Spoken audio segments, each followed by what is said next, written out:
ඔයා කවදාරි හිතලා තියෙනවද ඇයි අපිට ඈනුම් යන්නේ කියලා? සමහර වෙලාවට ළඟ ඉන්න කෙනෙක් ඈනුමක් යවුවොත් හරි නැත්නම් ඈනුම කියන වචන ඇහුවොත් හරි ඔයාට අනිවාර්යෙන්ම ඈනුමක් යන්න ඇතිනේ.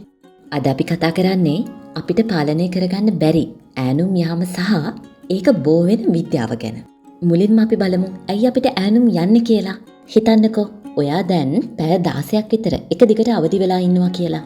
දැන් ඔයාගේ ශරීරයේ වගේම මොළයක් තියෙන ගොඩාක් මහන්සියෙන්. ඉතින් ඒ වෙලාවට ඔයාගේ මොළයට ලැබෙන ඔක්සිජන් ප්‍රමාණය ටිකක් අඩු වෙන්න පුළුවන්. අන්න ඒ වෙලාවට ඔයාගේ සිරුර ඔයාගේ මොළයට දෙන වේකප් කෝල් එක තමයි ඈනුම කියන්නේ. හිතන්නකෝ අපි තදින් හුස්මක් ඇතුළට ගන්නකොට අපේ හකු සහ මුහුණේ මාංශ පේශි තදින් ඇදෙනවා. ඉතින් මේකෙන් අපේ මොළයට යන රුධිර ගමනාගමනය වැඩි කරලා ක්ෂණික ප්‍රාණවත් බවක් ලබා දෙනවා. ඒත් අලුත්ම විද්‍යාත්මක සොයාගැනීම් වලට අනුව ඈනුම් යන්න තවත් ප්‍රධාන හේතුවක් බලපානවා. ඒ තමයි බ්‍රේන් කූලින්. ඒ කියන්නේ අපේ මොළය වැඩියෙන් වැඩ කරනකොට ඒක රත් වෙනවා. රත් වුණු මොළයකට වේගෙන් වැඩ කරන්න බෑ. හරියට නිකන් කම්පියුටර් එකක රේඩියේටර් එකක් වගේ. ඉතින් අපි ඈනුමක් හරහා අපි ඇතුළට ගන්න සිසිල් වාතය මොළයේ රුධිර නාල සිසිල් කරන්න උදව් කරනවා. ඉතින් ඒ නිසා ඔයා වැඩියෙන් මහන්සි වෙලා වැඩ කරනකොට ඈනුම් යන්නේ ඔයාගේ මොළය කූල් වෙන්න උත්සාහ කරන නිසා. හැබැයි මට තියෙන ප්‍රශ්නේ තමයි ඇයි ඈනුම් බෝ වෙන්නේ කියන එක. ඒ ඇයි දන්නවද? අපේ මොළයේ තියෙනවා මිරර් නියුරෝන්ස් නැත්තම් දර්පණ නියුරෝන කියලා විශේෂ සෛල වර්ගයක්. ඉතින් මේවායේ වැඩේ තමයි අනෙක් අය කරන දේ ඒ විදිහටම කොපි කරන්න අපේ මොළය පොළඹවන එක. විද්‍යාවේදී නම් මේකට කියන්නේ කැමීලියන් ඉෆෙක්ට් කියලා. උදාහරණයක් විදිහට හිතන්නකෝ ඔයාගේ හොඳම යාළුවට ඈනුමක් ගියා කියලා.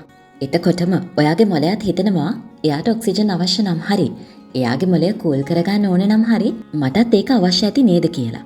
ඉතින් මේක හරියට අපිට පාලනය කරගන්න බැරි රිෆ්ලෙක්ස් එකක් වගේ. එහෙම නැත්නම් ප්‍රතික්‍රියා ක්‍රියාවක් වගේ. තවත් පුදුම හිතෙන දෙයක් තමයි ඈනුම් බෝ වෙන්න අපේ සහකම්පනයත් ගොඩක් වැදගත් වෙනවා. පරීක්ෂණ වලින් හොයාගෙන තියෙනවා අපි වැඩි ආදරය කරන කෙනෙක් හරි අපිට ගොඩක් සමීප කෙනෙක් හරි ඈනුම් මරිනකොට ඒක අපිට බෝ වීමේ සම්භාවිතාව ගොඩක් වැඩි කියලා. තව දෙයක් තමයි කුඩා දරුවන්ටයි සමහර මානසික තත්ත්ව තියෙන අයටයි මේ ඈනුම් බෝ වීමේ සම්භාවිතාව ගොඩක් අඩුයි. මේකට ගොඩක්ම හේතුව තමයි එයාලගේ මොළේ මිරර් නියුරෝන්ස් පද්ධතිය තවමත් සම්පූර්ණයෙන්ම වර්ධනය වෙලා නැතිවීම. තවත් පුදුම හිතෙන දෙයක් කියන්නද? මේක මිනිස්සුන්ට විතරක් සීමා වෙච්ච දෙයක් නෙමෙයි. බල්ලන්, චිම්පන්සීන්, සිංහයන් වගේ සත්තු අතරත් ඈනුම් බෝ වෙන බවට හොයාගෙන තියෙනවා. විශේෂයෙන්ම බල්ලන්ට තමන්ගේ අයිතිකාරයා ඈනුමක් යවනකොට ඒක බෝ වීමේ තියෙන සම්භාවිතාව ගොඩක් වැඩි. ඒකෙන් කියන්න පුළුවන් එයාලා අපේ හැඟීම් වලට ප්‍රතිචාර දක්වනවා කියලා. අපේ ශරීරය හරි පුදුමයි නේද? ඉතින් ඊළඟ වතාවේ ඔයාට ඈනුමක් යනකොට මතක් වෙයි නේද? ඒ අපේ මොළය එයාව රිෆ්‍රෙෂ් කරගන්න එයාටම දෙන පොඩි බ්‍රේක් එකක් කියලා. එහෙනම් ඒ වගේ පුදුම හිතෙන දේවල් දැනගන්න අපිව අනිවාර්යයෙන්ම සබ්ස්ක්‍රයිබ් කරන්න. මේ වගේ තව වීඩියෝ එකක් අරන් එනකන් ඔයාලා සැපෙන් සනීපෙන් ඉන්නවනේ. එහෙනම් හැමෝටම බයි.